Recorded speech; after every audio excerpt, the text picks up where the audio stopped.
దేవుని పరిశుద్ధ నామానికి స్తోత్రములు స్తుతులు కలిగిన గాక. ఈ దినమందు బైబిల్ స్టడీ కోసం మీ అందరినీ ప్రేమపూర్వకంగా ఆహ్వానిస్తున్నాం. లాక్డౌన్ చేపట్టి మనము సాయంకాలము మందిరానికి రావడానికి కుదరని ఈ పరిస్థితిలో ఆన్లైన్గా ఈ సందేశాన్ని వీక్షిస్తూ దేవుని మహిమపరచవలసిందిగా మీ అందరినీ ఆహ్వానిస్తున్నాను. అదేవిధంగా మీ ఫ్రెండ్స్కు ఈ వాక్య సందేశాలను షేర్ చేయండి. మీరు ఆశీర్వదింపబడి ఉన్నట్లయితే మీ కమెంట్స్ లైవ్ చాట్లో కాకుండా కమెంట్స్ బాక్స్లో మీరు టైప్ చేయడానికి ప్రయత్నం చేయండి. మీరు ఎంతగా దిగుబడుతున్నారో మాకు తెలియపరచండి. లైవ్ చాట్ అయినా పర్వాలేదు. మీ ప్రార్థన అవసరతలు ఏమైనా ఉంటే స్క్రీన్లో కనిపిస్తున్న మా వాట్సాప్ నెంబర్లో మీ మెసేజ్లు, వాయిస్ మెసేజ్ అయినా లేదా మీరు మెసేజ్ అయినా పెడితే మేము తప్పకుండా మీకోసం ప్రార్థన చేస్తాం. ఈరోజు ప్రార్థన చేసి మనం ప్రారంభిద్దాం. ఆ తర్వాత ఒక కీర్తన ఆలకిద్దాం. తర్వాత దేవుని వాక్యంలోనికి మనం వెళదాం. పరిశుద్ధుడైన తండ్రి, కృపామేడువైన దేవా, నీకు వందనాలు. ఈ దినమందు జరుగుతున్న బైబిల్ స్టడీలో నీ దివ్యమైన సాన్నిధ్యం మాకు అనుగ్రహించండి. అపోస్తులైన పేతురు రాసిన 2వ పత్రిక లాస్ట్ వీక్ నుంచి మేము ప్రారంభం చేయడం మొదలైంది. ప్రభువా, ఈ 2వ పత్రికను మేము పఠిస్తూ ఉండగా మీ కృపయు, నీ దీవెనలు, నీ జ్ఞానమును, నీ వివేకమును మాకు దయచేయమని ప్రార్థిస్తున్నాం. ప్రతి ఒక్కరిని ఆదరించమని, కృపలతో నింపమని, అద్భుతమైన కార్యములు ప్రభువా ప్రతి ఒక్కరికి దయచేయమని, మీ సన్నిధి, నీ సమాధానం నీ బిడ్డలకు అనుగ్రహించమని, నీ కృపలో వారు వర్ధిల్లడానికి సహాయం చేయమని, ధారాళమైన దీవెనలతో నింపమని, ఈ దినమందు వాక్య పఠనం ఆ వినికిడిలో దీవెనగా మార్చమని యేసు నామమున అడుగుచున్నాం పరమ తండ్రి, ఆమేన్.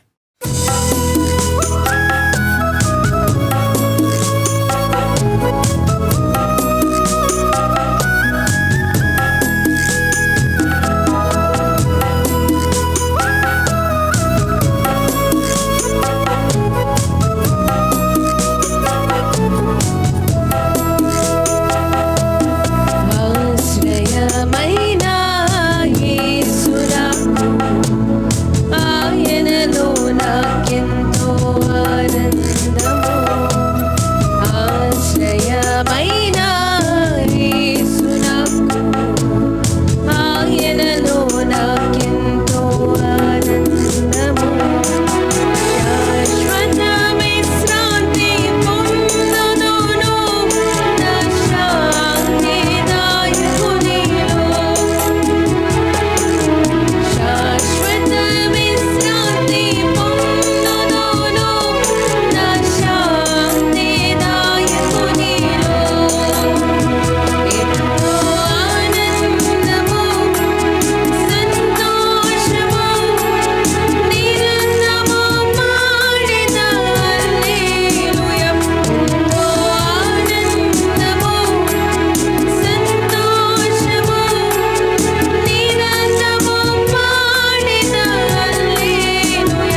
ఆన్లైన్లో ఈ బైబిల్ స్టడీ వీక్షిస్తున్న మీ అందరికీ ప్రభు పేరట వందనాలు. ప్రత్యేకమైన దేవుని కృప ఈ పఠనంలో మన అందరికీ తోడై ఉండునుగాక. లాస్ట్ వీక్ నేను మొదటి పేతురు గ్రంథం మనము ధ్యానించడం మొదలుపెట్టాం. అందులో పేతురు గారి గురించి కొన్ని మాటలు, ఈ పేతురు ఇలా ఎలా మారాడు అని మనం లాస్ట్ వీక్ ధ్యానించడం జరిగింది. పరిశుద్ధాత్మ సహాయం వలన ఆయన జీవితంలో గొప్ప మార్పు కలిగింది, గొప్ప జ్ఞానవంతుడిగా మారాడు. మరియు ఆయన ద్వారా అనేకమైన కార్యములు దేవుడు చేసిన దాని గురించి మనము ధ్యానించడం జరిగింది. ఈరోజు ఈ రెండవ పత్రిక, వాస్తవంగా ఇది AD 64కు 70కి మధ్యలో రాయబడింది అని వేద పండితులు తెలియపరుస్తున్నారు. క్రీస్తు శకం 64 నుండి 70 వరకున్న 6 సంవత్సరాలలో ఇది రాయబడినది అని వేద పండితులు తెలియపరుస్తున్నారు. దీని ముఖ్యమైన ఉద్దేశం దురుపదేశకులను, అంటే దుర్బోధలు చేసేటువంటి వారిని, హేళన చేసేటువంటి అపహాసులను జాగ్రత్తగా చూసుకోండి అని సంఘానికి లేక విశ్వాసులకు హెచ్చరిక ఇస్తున్నటువంటి ఒక పత్రికగా మనం దీన్ని గుర్తిస్తున్నాము. ఈ పత్రికలో ఉన్న ప్రత్యేకత ఏంటంటే, తిమోతి పత్రికకు, ఈ రెండవ అపోస్తుల పేతురు రాసిన పత్రికకు కొంత పోలిక మనకు కనిపిస్తుంది. మనం ఇక్కడ మొదటి వచనం చదువుదామండి. యేసుక్రీస్తు దాసుడును అపోస్తులుడనైన సీమోను పేతురు, మన దేవుని యొక్కయు రక్షకుడైన యేసుక్రీస్తు యొక్కయు నీతిని బట్టి మా వలనే అమూల్యమైన విశ్వాసము పొందిన వారికి శుభమని చెప్పి రాయునది. విశ్వాసము నుండి మనల్ని తొలగించడానికి ప్రయత్నిస్తున్న దుర్బోధకులను మీరు జాగ్రత్తగా చూసుకోండి అని తెలియపరుస్తున్నారు. రెండవ తిమోతి పత్రికకు, రెండవ పేతురు పత్రికకు కొన్ని పోలికలు మనకు కనిపిస్తుంది. మనం చదివినట్లయితే రెండవ పేతురు గ్రంథంలో మొదటి అధ్యాయం 14వ వచనం మనం చదివినట్లయితే 13 నుంచి, మరియు మన ప్రభు అయిన యేసుక్రీస్తు నాకు సూచించిన ప్రకారం నా గుడారమును త్వరగా విడిచిపెట్టవలసి వచ్చును అని ఎరిగి నేను ఈ గుడారములో ఉన్నంత కాలము ఈ సంగతులను జ్ఞాపకం చేసి మిమ్మును రేపుట న్యాయమని ఎంచుకొనుచున్నాను అనే ఒక మాట ఇక్కడ మనం చూస్తున్నాం. రెండవ తిమోతి పత్రికలో మనం చూసినట్లయితే దాని 4వ అధ్యాయం 6వ వచనంలో, నేను ఇప్పుడే పానార్పణము పోయబడుచున్నాను, నేను వెడలిపోవు కాలము సమీపమై ఉన్నది. ఇక్కడ ఆయన నిర్యాణ కాలమును గురించి పౌలు గారు తెలియపరుస్తూ ఉండే, పేతురు గ్రంథంలో అటువంటి మాట పేతురు గారు తెలియపరుస్తున్నారు. ఆయన కూడా అంటున్నాడు, నేను కూడా వెడలిపోయే సమయం దగ్గరకు వచ్చింది అని ఆయన అక్కడ తెలియపరుస్తున్నట్లు మనం చూస్తూ ఉన్నాం. ప్రియులారా, మనము ఇంకా పరిశుద్ధ వాక్యాన్ని మనం చదివినట్లయితే ఎన్ టైమ్ ఇస్ నియర్, అంటే చివరి కాలం వచ్చింది అని ఈ రెండు పత్రికల్లో కూడా మనము చూస్తూ ఉన్నాం.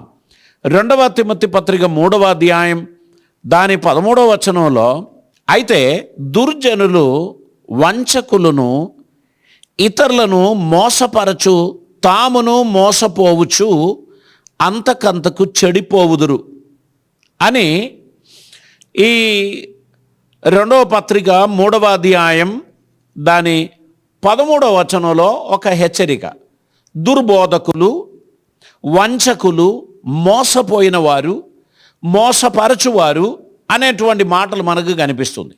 రెండవ పేతురు గ్రంథం 2వ అధ్యాయం దాని 1వ వచనంలో మనం ఇలా చదువుతున్నాం, మరియు అబద్ధ ప్రవక్తలు ప్రజలో ఉండిరి, అటువలనే మీలోను అబద్ధ బోధకులుందురు, వీరు తమ్మును కొనిన ప్రభువును కూడా విసర్జించు తమకు తామే శీఘ్రముగా నాశనం కలుగజేసుకొనుచు నాశనకరమగు భిన్నాభిప్రాయములను రహస్యముగా బోధించుచున్నారు.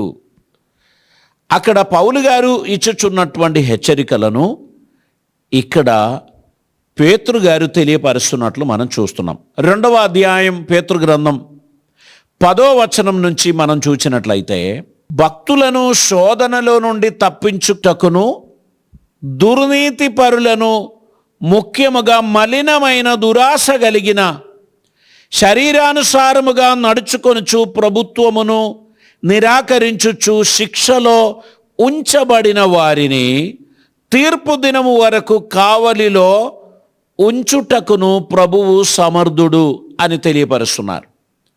మనము 2వ పత్రిక మనం చూసినట్లయితే అక్కడ మనము దాని 3వ అధ్యాయం 13వ వచనం మనం చదివాం. 4వ అధ్యాయం 3వ వచనం మనం చదువుదామండి. ఎందుకనగా జనులు హితబోధను సహింపక దురద చెవులు గలవారై తమ స్వకీయ దురాశలకు అనుకూలమైన బోధకులను తమ కొరకు పోగు చేసుకొని సత్యమునకు చెవి ఇవ్వక కల్పనా కథల వైపుకు తిరుగు కాలము వచ్చును అని పౌలు గారు తెలియపరిచిన దానిని పేతురు గారు సమర్థిస్తున్నట్లు తన పత్రికలో మనం చూస్తూ ఉన్నాం. జీవితంలో అనేక రకాలైనటువంటి సమస్యలు ప్రజలు గురి అయి ప్రజలు సమాజంలో కరప్ట్ అయినటువంటి లేక మలినమైనటువంటి జీవిత రీతి అవలంబించు వారిని మనం ఇక్కడ చూస్తూ ఉన్నాం. దేవునికి స్తోత్రం. మన గురించిన దేవుని ప్రణాళిక మనం దేవునికి ప్రయోజనకరమైన బిడ్డలుగా వాడబడాలని, దేవుని చిత్తం మనం నెరవేర్చాలని, మనం చేయుచున్నటువంటి కార్యాలన్నీ కూడా హితబోధకు అనుకూలమైనదిగా ఉండాలి అని ప్రభు మన గురించి కోరుచున్నారు. దేవునికి స్తోత్రం. ప్రియులారా, 2వ తిమోతి పత్రిక 4వ అధ్యాయం 3-4వ వచనం మనం చదివినట్లయితే సత్యమునకు చెవి ఇవ్వక కల్పనా కథల వైపుకు తిరుగు కాలము వచ్చును. అయితే నీవు అన్ని విషయములలో మితముగా ఉండుము, శ్రమపడుము, సువార్తికుని పని చెయ్యము, నీ పరిచర్యను పరిపూర్ణముగా జరిగించుము అని అంటున్నారు. దేవునికి స్తోత్రం. ఇక్కడ పౌలు గారు జ్ఞాపకం చేస్తున్నాడు తన శిష్యుడైన తిమోతికి. పేతురు గారు కూడా తన పత్రికలో 2వ పత్రిక 2వ అధ్యాయం దాని 2వ వచనంలో ఇలా చెప్పుచున్నారు. మరియు అనేకులు వారి పోకిరి చేష్టలను అనుసరించి నడుతురు, వీరిని బట్టి సత్య మార్గము దూషింపబడును. వారు అధిక లోబులై కల్పనా వాక్యములను చెప్పుచు మీ వలన లాభము సంపాదించుకొందురు. వారికి పూర్వము నుండి విధింపబడిన తీర్పు ఆలస్యం చేయదు, వారి నాశనము కునికి నిద్రపోదు అనేటువంటి మాటలు పేతురు గారు తెలియపరచుచున్నట్లు మనం చూస్తున్నాం. పేతురు గ్రంథం 2వ పత్రిక 2వ అధ్యాయం 22వ వచనంలో కుక్క తన వాంతికి తిరిగినట్లు కడగబడిన పంది బురదలో దొర్లుటకు వెళ్ళినట్లును అను నిజమైన సామెత చొప్పున వీరికి సంభవించెను. సత్యవాక్యమును నమ్మిన తర్వాత, దేవునికి ఇష్టలుగా జీవించడం మొదలుపెట్టిన తర్వాత వారు దేవుని కార్యానికి దూరంగా నడుస్తూ దురాశలకు గురి అయి పాపపు చేష్టలకు గురి అయి దేవుని కృపను విసర్జించిన వారిగా మలినమైన జీవిత విధానం కరప్టెడ్ లైఫ్లో ఉండిపోతారు అనేటువంటిది తెలియపరుస్తున్నారు. చివరి కాలం వచ్చినప్పుడు మనుషులు పాపం చేయడానికి ఏమాత్రం వెనకాడడు. పాపి పాపం చేస్తే దేవునికి దుఃఖం లేదు, కానీ నీతిమంతుడు పాపములో జీవిస్తే దేవుడు దుఃఖపడతాడు. పాపాత్ముడు పాపములో ఉన్నాడు, అది దేవుడు అర్థం చేసుకోగలిగినదే. కానీ పరిశుద్ధుడు కూడా పాపములో జీవించడానికి మొదలు పెడితే, అబద్ధికులుగా జీవించడానికి మొదలు పెడితే దేవుని హృదయానికి ఎంతో గొప్ప భారం, బాధ కలుగజేస్తుంది. ప్రియులారా, మనం పిలువబడినది నీతికి సాధనాలుగా ఉండడానికి, పవిత్రమైన జీవితం కొనసాగించడానికి దేవుడు మనల్ని పిలిచాడు. అయితే ఈ వినబడుచున్న చెప్పుడు మాటలకు మనం బెదిరిపోవద్దు, ఈ చెప్పుడు మాటలను బట్టి మనం అధైర్యపడిపోవద్దు. దేవుడు అప్పగించిన పనిని తుదముట్టించాలి అనేటువంటి ఒక తపన మన జీవితంలో ఉండాల్సిన అవసరం ఉంది. ఇవన్నీ ఇలా జరుగుతుంది, కానీ నీ మట్టికి నీవు జాగ్రత్త పడుము అని పేతురు గారు తన ప్రియ శిష్యునికి తెలియపరచుచున్నాడు. దేవునికి స్తోత్రం. మనము వాంతికి తిరిగినటువంటి కుక్క వలె ఉండకూడదు. స్నానం చేయించిన తర్వాత కూడా బురదలోకి పోవడానికి ఇష్టపడుచున్న పంది వలె మనం ఉండకూడదు. విడిపింపబడిన బిడ్డలం, విమోచింపబడిన వారం, దేవుని వాక్యం చేత కడగబడిన వారం, దేవునికి ఇష్టలుగా నడవడానికి మనల్ని దేవుడు తన కోసం ప్రత్యేకించుకున్నాడు. కాబట్టి దైవ చిత్తం నెరవేర్చడానికి తగినటువంటి ఒక సమర్పణ మన జీవితంలో మనకు అవసరమై ఉంది. దేవునికి స్తోత్రం. ఇంకా మనం తిరిగి తిమోతి పత్రికలోనికి వెళ్తే 2వ తిమోతి పత్రిక 4వ అధ్యాయం దాని 3-4 వచనాలు మరొకసారి చదువుదాం. ఎందుకనగా జనులు హితబోధను సహింపక దురద చెవులు గలవారై తమ స్వకీయ దురాశలకు అనుకూలమైన బోధకులను తమ కొరకు పోగు చేశారు. సంఘ నాయకులు కూడా ఎట్లా తయారయ్యారంటే చెవులకు ఇంపుగా ఉన్నటువంటి మాటలు బోధించేవారు, సరసోక్తులు చెప్పేటువంటి వారు, నవ్వించేటువంటి వారిని పిలిపిస్తున్నారంట. జోక్కర్లను పిలిపించి వాక్యం వింటున్నారు. హృదయములో నొచ్చుకొని సహోదరులారా మేము రక్షణ పొందుటకు ఏమి చేతుము అని అడిగేటువంటి ప్రసంగికుల కాలం తగ్గిపోవచ్చున్నది. ఇప్పుడంతా సరసోక్తులు చెప్పి, జోకులు చెప్పి, మధ్య మధ్యలో పాటలు పాడి ప్రసంగాలు చేసేవారంటే ఇష్టం. అందరినీ కడుపు ఉబ్బినట్లు నవ్వించేటువంటి వారంటే ఇష్టం. జాగ్రత్త సుమా, ఇది చివరి కాలం. ఈ కాలములో దైవభక్తి గలవారు, దేవునికి ప్రీతికరమైన వారిగా మనం జీవించాల్సినటువంటి అవసరత ఉంది. మన గురించి దేవుడు ఆశించుచున్న తన చిత్తమంతయు భూమి మీద నెరవేర్చుచున్న ఒక గుంపును సిద్ధపరచడానికి సేవకుడా దేవుడు నిన్ను అభిషేకించాడు. కానీ నువ్వు దేవుని అభిషేకమును వదిలిపెట్టి, దేవుని ప్రణాళికను వదిలిపెట్టి, ప్రజల చెవులకు ఇంపుగా ఉన్న మాటలు చెప్పి వారిని నవ్వించే వారిగా చేయడానికి ఉన్న నీ ప్రయత్నం నువ్వు మానకపోతే నీవే స్వయంగా మోసపోతావు అని ఇక్కడ పేతురు గ్రంథంలో హెచ్చరిక చేస్తున్నారు. దేవునికి స్తోత్రం. ఇంకా మనం పరిశుద్ధ వాక్యంలో మనం చూసినట్లయితే దేవుడు తన వాక్యమును రిజెక్ట్ చేసేటువంటి ఒక ప్రజల కాలం. హితబోధను అనుసరించని ప్రజలు, హితబోధను అంగీకరించని ప్రజలు, దేవుని వాక్యమును తృణీకరించేటువంటి వారు ఎవరు ఇది తెలుసా? ఒకప్పుడు మంచి భక్తి కలిగిన వారు, ఒకప్పుడు దేవుని అందు ఆశ్రయం ఉంచిన వారు, ఒకప్పుడు మంచి విధేయత కలిగిన బిడ్డలు ఇప్పుడు ఏమైపోయారు? చెడిపోయారు. ఎందు నిమిత్తం? దుర్బోధకుల బోధలను నిమిత్తం, దురద చెవులు గలవారి బోధలను నిమిత్తం సత్యవాక్యము నుంచి ప్రజలు పక్కకు పోయారు, హితబోధను తొలగించారు. ఇప్పుడు ఈ మధ్యలో అంతా ఒక రకమైన వింతైన కార్యకలాపాలు జరుగుతుంది. జాగ్రత్త సుమా, దేవుని వాక్యమునకు నిన్ను నువ్వు సమర్పించకపోతే నీ జీవితం భ్రష్టు పట్టిపోతుంది. నిన్ను మోసపోయిన వాడు లాభపడ్డాడు అని అనుకోవడానికి ఏమీ లేదు. స్వయంగా తను కూడా మోసంలో ఉన్నాడు, తను మోసపోతున్నాడు.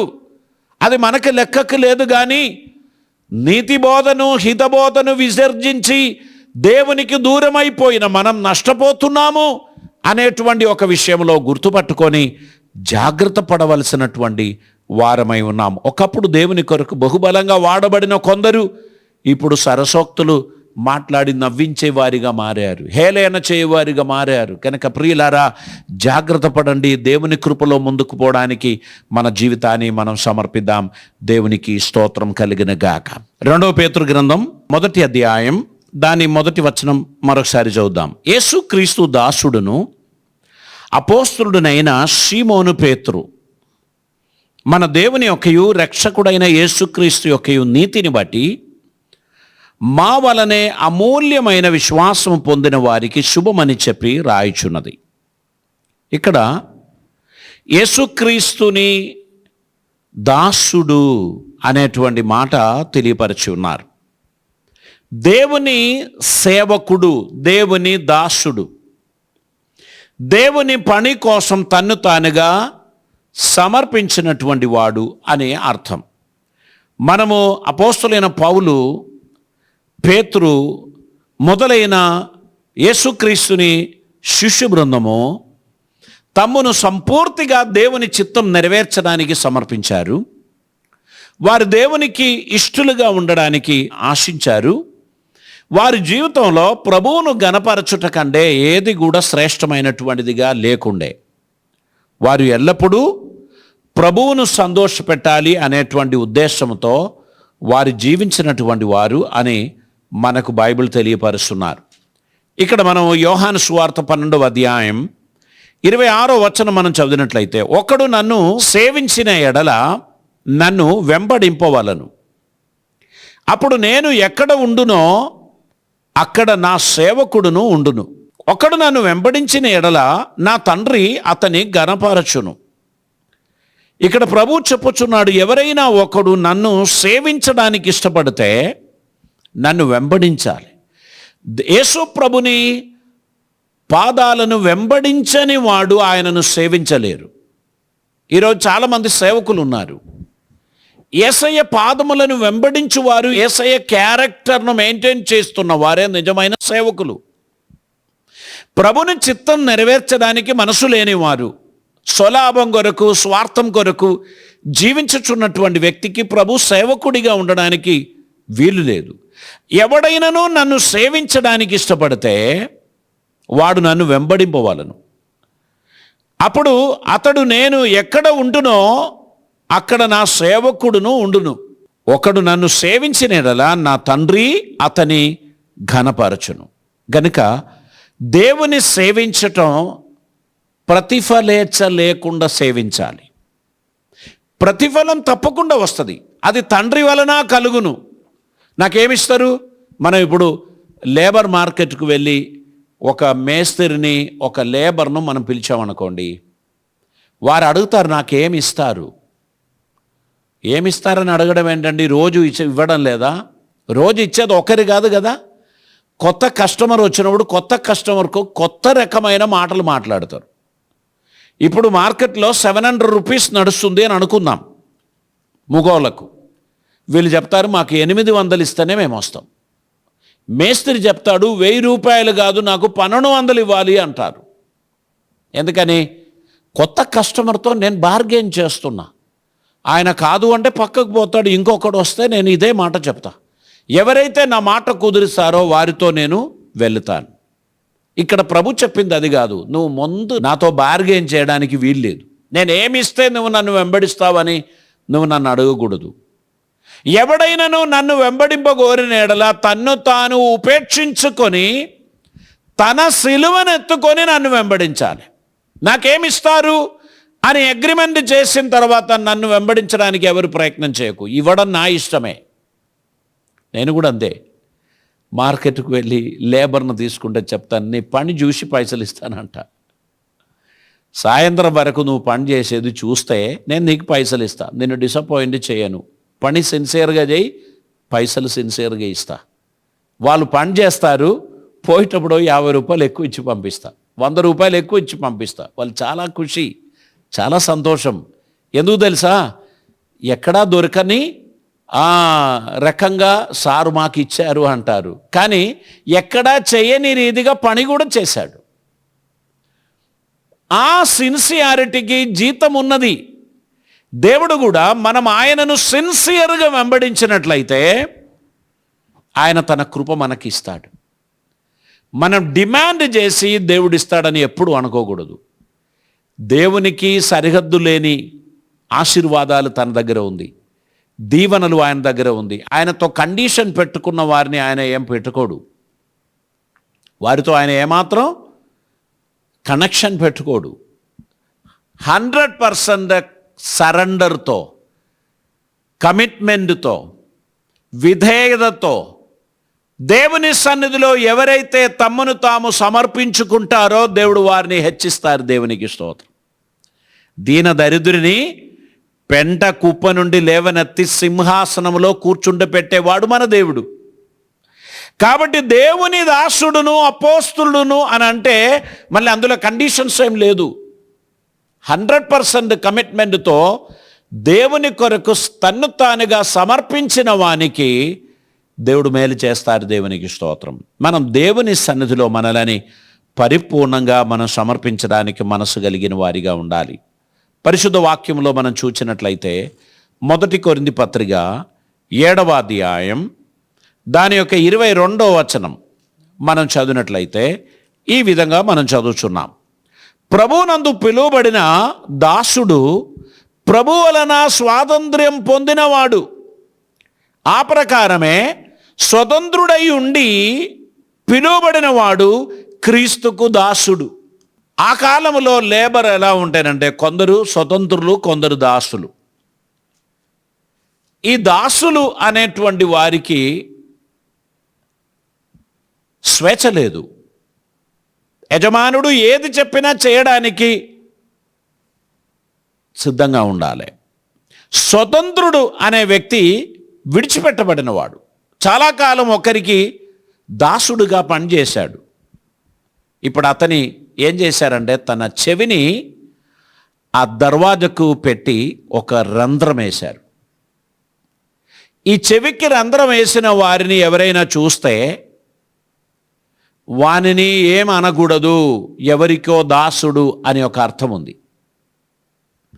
ఎవరు కూడా ఆయన మీద అజమాయిషు చేయరు, బలవంతం చేయరు, అతని హింసించరు, అతని బాధపడరు. ఎందుకంటే ఆయన కోసం ఎవరో ధర చెల్లించి కొనుక్కున్నారు.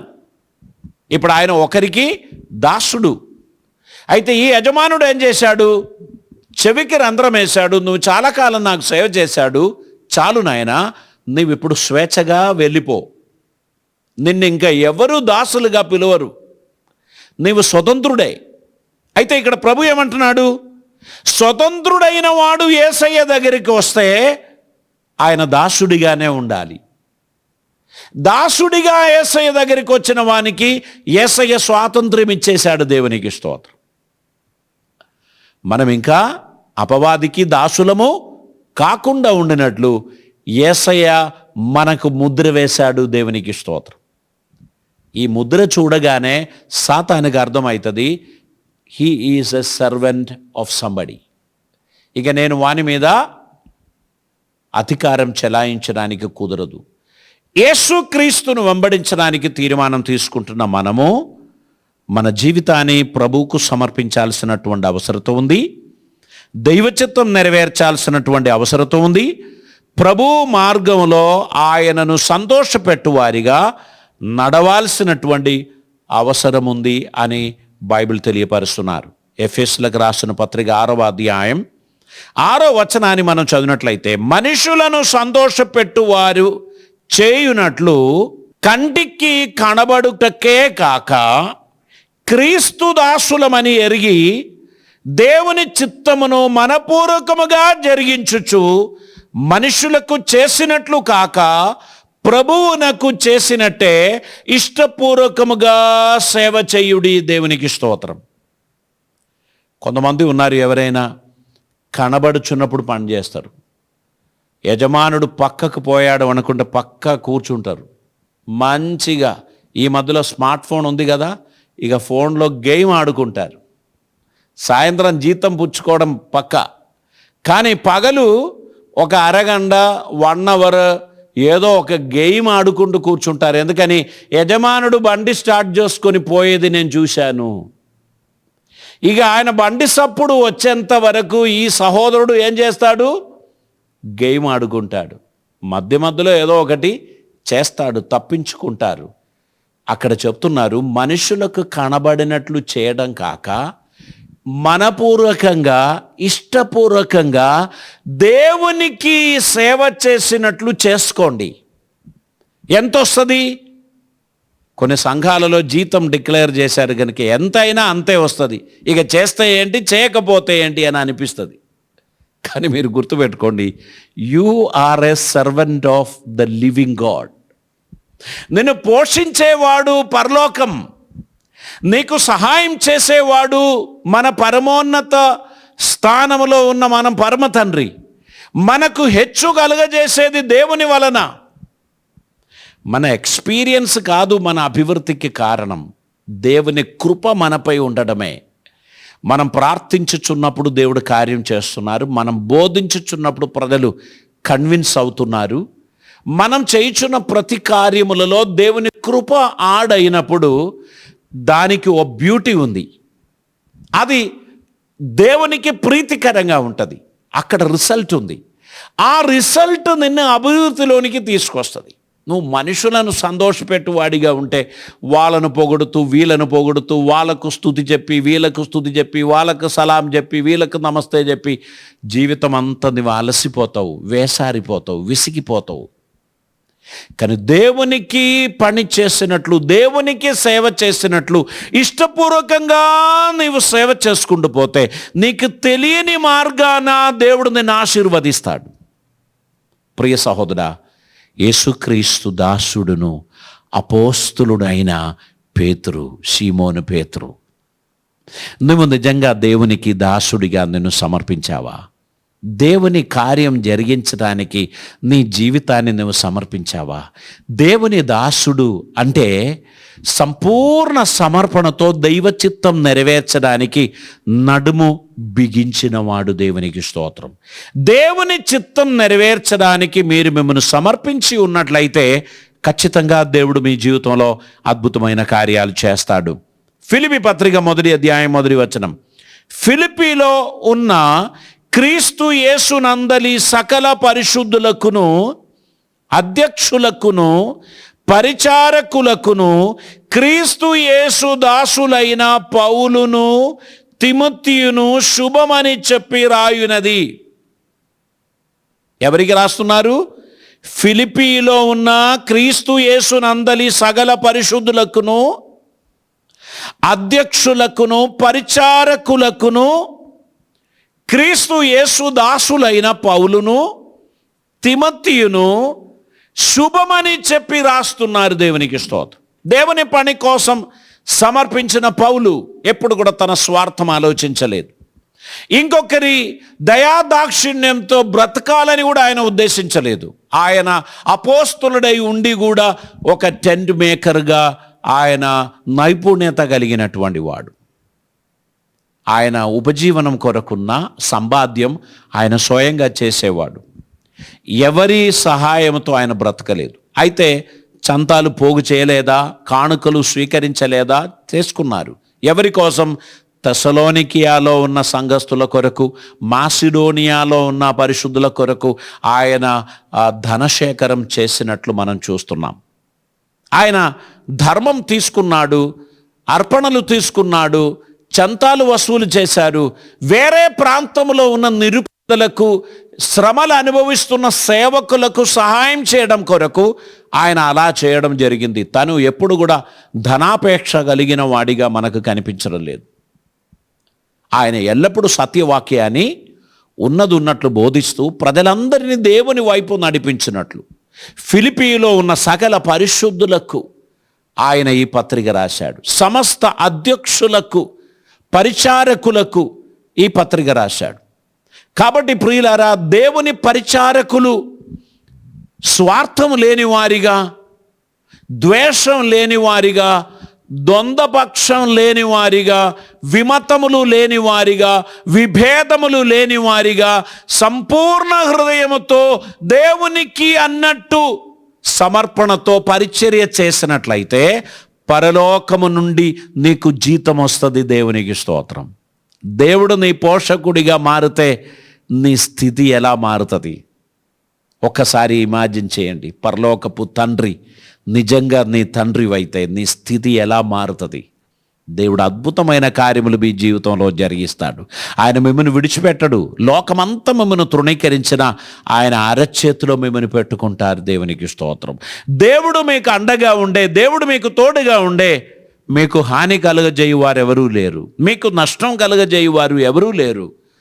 ప్రతి నష్టాన్ని దేవుడు లాభంగా మార్చుకుంటారు. దేవునికి స్తోత్రం. ప్రియులారా, దేవుని సేవకులుగా పిలువబడిన మనము సిన్సియర్గా, యథార్థత కలిగిన వారిగా ప్రభువును సేవించడానికి మన జీవితాన్ని మనం సమర్పిద్దాం.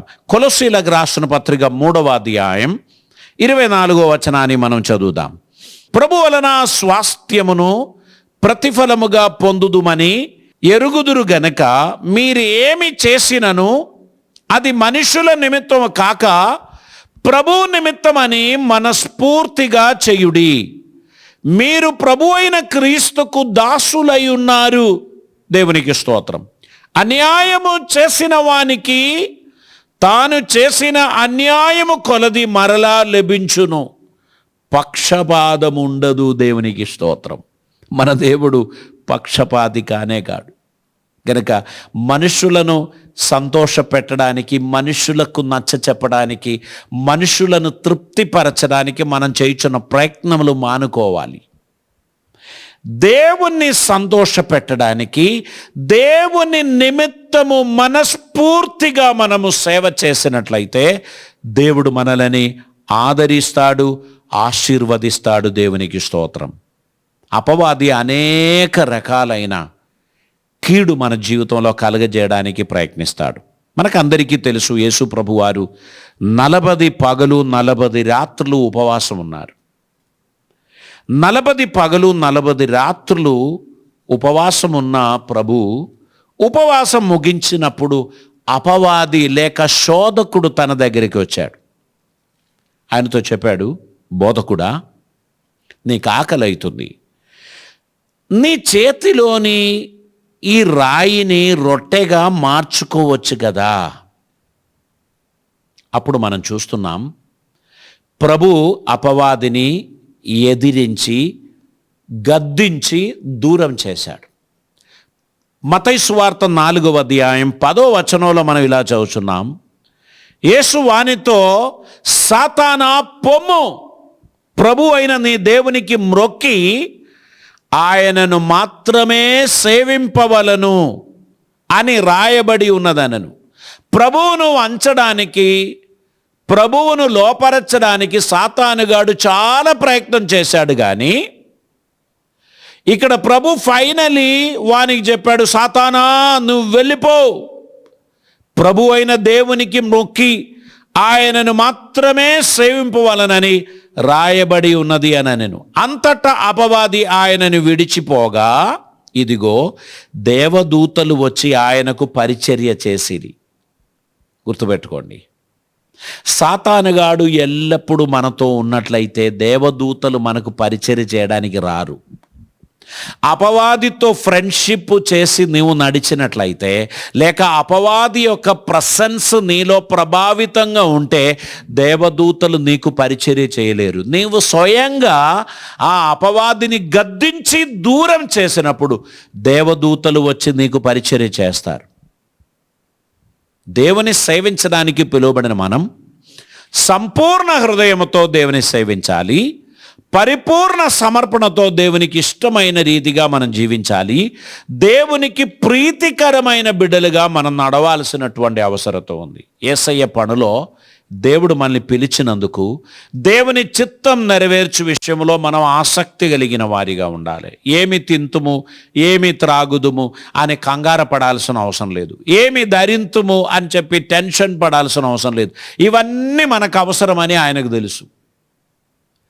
మనము తినడానికి ఉన్న ఆహారం, కట్టుకోవడానికి ఉన్న వస్త్రం, సంచరించడానికి ఉన్న వాహనం, మనం నివసించడానికి ఉన్న ఇల్లు, ఇవన్నీ మనకు అవసరమని ఆయనకు తెలుసు గనుక వీటిని గూర్చి మనం ఎక్కువగా కంగారు పడకూడదు. దేవుడు అప్పగించిన పనిని తుదముట్టించుకుంటూ మనం వెళితే సమయాలలో మనకి ఏది అవసరమో దేవుడు మనకు దయచేస్తాడు. దేవునికి స్తోత్రం. మన అక్కర్లన్నీ అడగక మునిపే తెలుసుకున్నవాడు మన దేవుడు. కాబట్టి దేనిని గూర్చియు చింతపడకుడి, కానీ మనము ఆయన సన్నిధిలో కృతజ్ఞతాస్తుతులతో మన విన్నపములను ఆయనకు తెలియపరచుట మాత్రమే చెయ్యాలి. దేవునికి స్తోత్రం. లూకా సువార్త 16వ అధ్యాయం 13వ వచనంలో, ఏ సేవకుడును 2 యజమానులను సేవింపలేడు, వాడు ఒకరిని ద్వేషించి ఒకరిని ప్రేమింపవలను, లేక ఒకరిని అనుసరించి ఒకరిని తృణీకరించును. మీరు దేవునిని సిరిని సేవింపలేరని చెప్పెను. దేవునికి స్తోత్రం. సిరి అనగా డబ్బు. ధనాన్ని సేవించి దేవుని సేవించడం కుదరదు. అందుకు ధనవంతులు కాకూడదని కూడా అర్థం లేదు. దేవుడు ఏది ఇచ్చినా అది దేవుని దానం అని మనం గుర్తుపెట్టుకోవాలి. సేవించేది దేవుణ్ణి. ధనం మనలని సేవించాలి. మన అక్కర్ల కొరకు దేవుడిచ్చాడు, అది మన వెనక రావాలి. అది మనకు తోక, తలగా ఉండొద్దు. ధనమును తల మీద పెట్టుకొని ధనం కోసమే జీవించినట్లయితే నువ్వు దేవుని కృప పొందకపోతావు. ఎప్పుడు పోయి దాన్ని లెక్కబెట్టి రబ్బర్ బాండ్ వేసి మళ్ళీ అక్కడ పెట్టి మళ్ళీ కొద్ది సమయం తర్వాత మళ్ళీ లెక్కలు పెట్టి రబ్బర్ బాండ్ వేసి నువ్వు టెన్షన్ పడకు. దేవుడు నీకు తోడుగా ఉన్నాడు. ఆయన నీకు సహాయం చేస్తాడు. నీ అక్కర్లన్నీ ఆయన తీరుస్తాడు. నీ ఆశ మొత్తం డబ్బు మీద ఉండొద్దు. నీ మనసంతా డబ్బు మీద ఉండొద్దు. దేవుని చిత్తం నెరవేర్చడానికి తగిన వ్యక్తిగా నువ్వు నడవాలి. దేవుని చిత్తం నెరవేర్చాలి. దేవునికి ఇష్టడిగా నువ్వు పిలువబడాలి. దేవుని నామం నీ జీవితం ద్వారా మహిమపరచబడాల్సిన అవసరం ఉంది. ఇద్దరు యజమానులను ఎవరు సేవింపలేరు. ఒకని ద్వేషించాలి, ఒకని సేవించాలి. సిరి నీకు యజమానుడైతే ప్రభువును నువ్వు ద్వేషించవలసిందే. ఈ డబుల్ స్టాండర్డ్ లైఫ్ ఉందా, అది నీకు స్థిరత కలుగజేయదు, స్టెబిలిటీ ఇవ్వదు, నిన్ను అస్థిరుడిగా మార్చును. కనుక మార్గములన్నిటిలో నీ మార్గం యెహోవాకు అప్పగించుము. ఆయన యందు స్థిర హృదయము గల వారిగా ఉండాలని ప్రభు మన గురించి కోరుచున్నారు. దేవుని చిత్తం నెరవేర్చడానికి తగినటువంటి సమర్పణ కలిగిన వారిగా ఆయన కృపలో మనం ఉండాల్సినటువంటి అవసరత ఉంది. దైవ చిత్తం నెరవేర్చడానికి మనం పిలువబడి ఉన్నాము అని గుర్తించి ప్రభు కోసం జీవించడానికి మన జీవితాన్ని మనం ప్రభు సన్నిధిలో సమర్పించాల్సినటువంటి అవసరత ఉంది. దేవునికి స్తోత్రం. ఇంకా మనం పరిశుద్ధ వాక్యంలో చూసినట్లయితే 2వ దినవృత్తాంత పుస్తకములు దాని 15వ అధ్యాయం 15వ వచనం మనం చదువుచున్నప్పుడు, ఈలాగు ప్రమాణము చేయబడగా యూదావారందరూ సంతోషించిరి. వారి పూర్ణ హృదయముతో ప్రమాణం చేసి పూర్ణ మనస్సుతో ఆయనను వెతికి ఉండిరి గనుక యెహోవా వారికి ప్రత్యక్షమై చుట్టూనున్న దేశస్థులలో యుద్ధములు లేకుండా వారికి నెమ్మది కలుగజేసెను. దేవుడు చేసిన కార్యం ఏంటండి? వారు హృదయపూర్వకంగా దేవుని సన్నిధిలో ప్రమాణం చేశారు. వారు సంతోషముతో పూర్ణ హృదయముతో ప్రమాణం చేసి పూర్ణ మనస్సుతో ఆయనను వెతికి ఉండిరి గనుక యెహోవా వారికి ప్రత్యక్షమై చుట్టూనున్న దేశంలో ఉన్న యుద్ధములను లేకుండా వారికి నెమ్మది కలుగజేశాడు. దేవునికి స్తోత్రం. దేవుని సేవించు వారు ఎలా ఉండాలి? పూర్ణ హృదయముతో, మనస్సంతటితో. అవును అంటే 100% అవును, కాదు అంటే 100% కాదు అని మనం ఉండాలి. అటు ఇటు ఊగులాడుతూ అక్కడ సగం ఇక్కడ సగం, వారికి సగం వీరికి సగం అన్నట్టు మనం నడుస్తే ఏమైపోతుందో తెలుసా? దేవుడు మనల్ని పూర్తిగా వదిలేస్తాడు. అందుకే ప్రకటన గ్రంథంలో ఒక మాట ఉంది, నువ్వు వెచ్చగా లేవు, నువ్వు చల్లగా లేవు, నీవు నులివెచ్చని స్థితిలో ఉన్నావు గనక నేను నిన్ను నా నోటి నుంచి ఉమ్మి వేస్తాను అని ప్రభు చెప్పాడు. మనము వెచ్చగా లేక చల్లగా లేక మనం ఉండకూడదు. ఇటు వెచ్చగానైనా ఉండాలి, అటు చల్లగానైనా ఉండాలి. ఉంటే నువ్వు దేవునికి అనుకూలమైన వానిగా ఉండాలి, లేదా నువ్వు లోకములో కలిసిపోవాలి. లోకం సగం దేవుడు సగం అనేటువంటి పద్ధతులు మానాలి. దేవుని చిత్తం నెరవేర్చడానికి నిర్ణయించుకున్న విశ్వాసి పరిపూర్ణ హృదయముతో దేవుని కొరకు సమర్పించు. ఈ పాండమిక్లో మన అందరిని బ్రతికించిన దేవుడు దయాళుడు, కృపామయుడు. మన ఎడల ఆయన చూపిన కనికరము ఎంత గొప్పది. జీవితంలో ప్రతి దినం మనలని నడిపించుచున్న దేవునికి స్తోత్రం చెల్లించడానికి మనం పిలువబడిన వారమై ఉన్నాం. కృతజ్ఞతాస్తుతులు చెల్లిస్తూ మనస్ఫూర్తిగా ఆయనను సేవిస్తూ మనం పూర్ణ హృదయముతో ఆయనను వెంబడించాలని దేవుడు కోరుచున్నారు. కాబట్టి మనం ఈ చంచల హృదయమును మానుకోవాలి. అనుమానం కలిగిన మనస్సును విడిచిపెట్టాలి. ద్విమనస్సు గలవాడు తన మార్గములన్నిటిలో అస్థిరుడు అని బైబిల్ చెప్తున్నారు. పరిపూర్ణ హృదయముతో దైవ చిత్తం నెరవేర్చడానికి ఉన్న ఒక సమర్పణ మన జీవితంలో ఉంటే దేవుడు మనల్ని అభివృద్ధిలోనికి నడిపిస్తాడు. దేవుని చిత్తం నెరవేర్చడానికి పిలువబడిన వారం, ఆయనకిష్టులుగా ఉండడానికి మన జీవితాన్ని మనం సమర్పించాల్సినటువంటి అవసరం ఉంది. ఆయన నమ్మదగిన వాడు, అద్భుతకరుడు, ఆశ్చర్యమైన కార్యములు మన జీవితంలో జరిగిస్తాడు. మనల్ని విడిచిపెట్టడు, మరిచిపోడు, అద్భుతంగా మనల్ని నడిపిస్తాడు. మన జీవితంలో మనకు అవసరమైన వాటన్నిటినీ దయచేయడానికి మన దేవుడు నమ్మదగిన వాడు. ఒక మంచి నిర్ణయం తీసుకుందాం. బ్రతుకు దినములన్నిటిలో దేవునికి ఇష్టడిగా ఉండడానికి నేను నిర్ణయించుకుంటున్నాను. అటు సగం ఇటు సగం అనే నా జీవితమును మార్చేసి ఒక స్థిరమైన మనస్సు కలిగి దేవుని కృపలో నడవడానికి నన్ను నేను ప్రతిష్ఠించుచున్నాను. మనం దేవునికి ప్రార్థన చేయాలి. ప్రభువా, ఈ ప్రతిష్ట నిలబెట్టడానికి తగిన కృప నాపై కుమ్మరించండి. నా మాటలు, నా ధ్యానము నీకు ప్రీతికరంగా ఉండినట్లు సహాయం చేయండి. మనసంతటితో నిన్ను సేవించడానికి నేను ఇష్టపడుచున్నాను. మనసంతటితో నీ చిత్తం నెరవేర్చడానికి నేను ఇష్టపడుచున్నాను. మనసంతటితో నీకు సాక్షిగా ఉండడానికి నేను ఆశిస్తున్నాను. నాలో నా అయోమయత్వం తొలగించు ప్రభువా. నాలో నా జాగ్రత్తలు తీసివే ప్రభువా. నీకు స్థిరమైన మనస్సు కలిగిన ఒక సేవకుడిగా నిన్ను వెంబడించడానికి, నన్ను మాత్రమే కాదు నా కుటుంబమును కూడా తీసుకొని వెళ్ళడానికి నీ కృప అనుగ్రహించుము అని మనం ప్రార్థన చేద్దాం. యేసుక్రీస్తుని దాసుడును అపోస్తలుడైన సీమోను పేతురు. ప్రియులారా, ఈ సాక్ష్యం మన గురించి కూడా వినాల్సిన అవసరత లేదా? మనస్ఫూర్తిగా దేవుని వెంబడించుచున్న విశ్వాసులముగా, దేవుని చిత్తానికి లోబడినటువంటి వారముగా, ప్రభు కార్యాభివృద్ధి కొరకు వాడబడుచున్నటువంటి వారిగా ఆయన సన్నిధిలో ఉండడానికి మన జీవితాన్ని మనం సమర్పించాల్సినటువంటి అవసరత ఉంది. ఈ జీవితం దేవుని వలన మనకు అనుగ్రహింపబడినది. మనస్ఫూర్తిగా దేవుని సేవించు వారిని దేవుడు ఖచ్చితంగా ఆశీర్వదిస్తాడు. దేవునికి స్తోత్రం. మన జీవితంలో విలువైనటువంటిది ఏంటి? ఈ కంటికి కనబడేటువంటిదా, అదృశ్యమైనటువంటిదా? మనకు విలువైనటువంటిది ప్రభు అయితే దాంతోపాటు సమస్తం మనకు అనుగ్రహిస్తాడు. సౌత్ ఆఫ్రికా దేశంలో ఒక గొప్ప ధనికుడు ఉండే.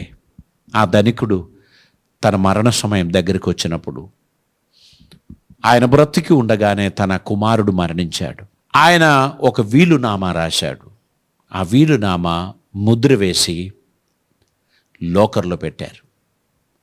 ఒక అడ్వకేట్ అతనికి ఉన్నాడు. అతనికి చెప్పాడు, నేను ఎప్పుడైతే చనిపోతానో నా లోకర్ తెరిచి అందులో నుంచి వీలునామా నువ్వు చదవాలి.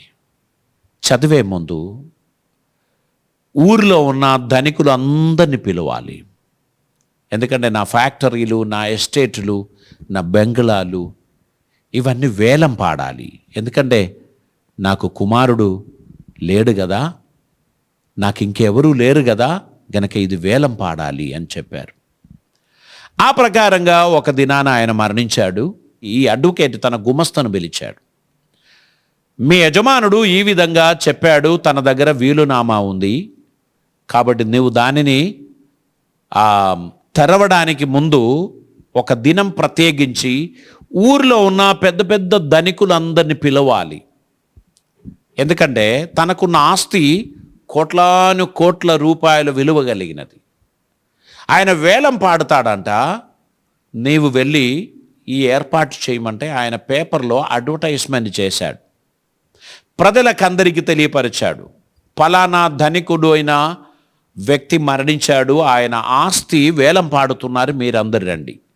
ఏర్పరచిన రోజు వేలం పాడడానికి అందరూ రెడీగా ఉన్న సమయంలో లోకర్లో ఉన్నటువంటి ఆ వీలునామా తీసుకురమ్మని గుమస్తకు చెప్పారు.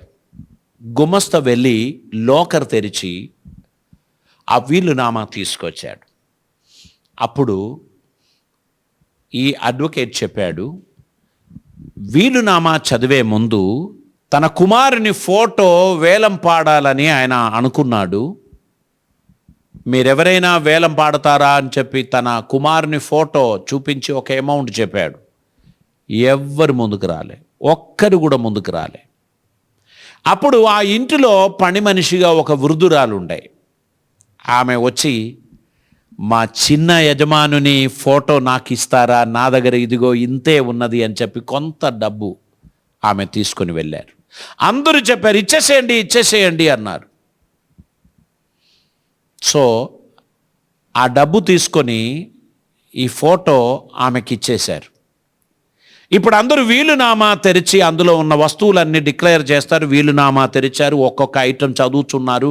ఫ్యాక్టరీ, కార్లు, బంగ్లాలు ఇవన్నీ అనౌన్స్ చేసి లాస్ట్లో ఒక మాట ఉంది, నా కుమారుని ఫోటో ఎవరైతే వేలం పాడారో నా ఆస్తి అంతా కూడా ఉచితంగా ఆ వ్యక్తికి ఇవ్వాలి. ఈ నిలబడిన వాళ్ళకు గుండె లేదు, లేకపోతే హార్ట్ అటాక్ వచ్చేది. షోక్ అయిపోయాడు. అరే, చిన్న డబ్బుకు ఈ మొత్తం ఆస్తి మన సొంతం అయ్యేది, అది వదిలిపెట్టానే అని అందరూ రొమ్ము కొట్టుకున్నారు. ఆ వృద్ధురాలు ఈ ఆస్తులన్నిటికీ యజమానులయ్యారు. నేను ఎందుకు ఈ మాట చెప్పాను తెలుసా? ప్రభువును ముద్దు పెట్టుకోండి, ప్రభువును హృదయంలో అంగీకరించుకోండి. ఆయనను కలిగి ఉన్న వారికి ఆయనతో పాటు సమస్తము అనుగ్రహిస్తాను అని ప్రభు చెప్పాడు. దేవునికి స్తోత్రం. మత్తయి సువార్తలో మనం చదువుతున్న మొదట ఆయన రాజ్యమును నీతిని వెతుకుడి, దానితో పాటు ఇవన్నీ మీకు అనుగ్రహిస్తాను. ప్రభు మనకు సమస్తము కలుగజేయడానికి ముందుగా ఆయన రాజ్యమును నీతిని మనం వెతకాల్సినటువంటి అవసరత ఉంది. మనస్ఫూర్తిగా దేవుని చిత్తం నెరవేర్చండి, దేవునికి ఇష్టలుగా నడవండి, ఆయన చిత్తం నెరవేర్చండి. నిజముగా సమర్పణ కలిగిన దాసులుగా దేవుని సేవించండి. బిరుదులు, ఔన్నత్యములు, బహుమానములు ఆయన సన్నిధి నుంచి నీకు దిగి వచ్చును. దేవునికి స్తోత్రం. మిత్రమా, యేసుక్రీస్తుని దాసుడును అపోస్తలుడైన షీమోను పేతురు, చేపలు పట్టువాడు, దుడుకువాడు, ఇప్పుడు క్రీస్తుతో 3.5 సంవత్సరాలు నడిచిన కారణాన్ని బట్టి అద్భుతమైన అపోస్తలుగా మార్పు చెందాడు. క్రీస్తు దాసుడు అనే ఘనతకు అర్హుడయ్యాడు. ఈరోజు మన జీవితాన్ని దేవునికి సమర్పిద్దామా? ఈ తాత్కాలికమైన లాభాల వెనకాల ఉన్న ఈ పరుగు మానేసి ఆయన అడుగుజాడలో నడుచుకుంటూ ఆయనను సంతోషపెట్టు బిడ్డలుగా నువ్వు ఉండడానికి నిర్ణయించుకున్నట్లయితే సమస్త దీవెనలు, ఆశీర్వాదములు ఆయన మీకు అనుగ్రహిస్తారు. దేవునికి స్తోత్రం. హల్లెలూయా. కనుక ఈ దినమందు దేవుని సన్నిధిలో ఒక నిజమైన సమర్పణ కలిగిన వారిగా హృదయపూర్వకంగా, మనపూర్వకంగా దేవుని మహిమపరచడానికి ఉన్న ఒక నిర్ణయం తీసుకుందాం. దేవుడు మనల్ని ఆశీర్వదించిన కాక. తల్లు వంచుదాం, ప్రార్థన చేద్దాం. పరిశుద్ధుడైన తండ్రి, కృపామేడువైన దేవా, నీకు వందనాలు. ఈరోజు మాకు అనుగ్రహించిన అద్భుతమైన నీ మాటలను బట్టి వందనాలు. ప్రభువా, నిన్ను కలిగి ఉన్నవారు సమస్తము కలిగి ఉన్నవారు. మొదట నీ రాజ్యమును, నీతిని వెతుకువారిగా మేము ఉండడానికి సహాయం చేయండి. మా హృదయం అంతటితో నిన్ను ప్రేమించు వారిగా, నీ సేవను సంపూర్ణ హృదయంతో, స్థిర మనస్సుతో చేయువారిగా ఉండుటకు సహాయం చేయమని, కృపలతో నింపమని, అద్భుతములు జరిగించమని, ప్రతి ఒక్కరిని ఆశీర్వదించమని, మీ నామాన్ని మహిమపరచమని, ధారాళమైన కృప చూపమని, మేమందరం నీ చిత్తం నెరవేర్చి బిడ్డలుగా ఉండడానికి దీవెనలతో మమ్మల్ని నింపి అద్భుత కార్యములు మా జీవితంలో జరిగించును మహిమ పొందుమని యేసయ్య పవిత్ర నామమున అడిగి ప్రార్థిస్తూ ఉంటున్నాం పరమ తండ్రి. ఆమేన్. పరమ తండ్రి అయిన దేవుని ప్రేమయు, ప్రియకుమారుడైన యేసుక్రీస్తు వారి కృపయు, పరిశుద్ధాత్మ దేవుని అన్యోన్య సహవాసము, సమాధానము మనతోనూ ప్రార్థించిన ప్రతి అంశములతోనూ ఇప్పుడు ఎల్లప్పుడూ ప్రభు వచ్చి పర్యంతం సదాకాలము తోడై ఉందని గాక. ఆమేన్. ఈ సందేశం మీ జీవితంలో ప్రయోజనకరమైందని నేను నమ్ముచున్నాను. మీ విలువైన సలహాలు, మీ ప్రార్థన అవసరతలు మాకు తెలియపరచండి. మా చిరునామా Jeevanadi revival Christian centre, NIT post, Warangal 4, Telangana state. వచ్చే వారం ఇదే సమయం ఈ బైబిల్ స్టడీ కోసం మా ఛానల్ను సబ్స్క్రైబ్ చేయండి. యూట్యూబ్ చూస్తున్నటువంటి వారు బెల్ బటన్ ప్రెస్ చేయండి. మీ ఫ్రెండ్స్కు ఈ సందేశాన్ని షేర్ చేయండి. మాతో పాలిభాగస్తులుగా ఉండడానికి మిమ్మల్ని మీరు సమర్పించండి. క్రీస్తును వెంబడించుచున్న బిడ్డలారా, మీ జీవితంలో అద్భుతములు జరగబోచున్నది. దేవుడు తన కృప, ధారాళమైన కృప మీకు అనుగ్రహించిన గాక. మనల్ని దేవుడు ధారాళమైన దీవెనలతో నింపిన గాక. God bless you.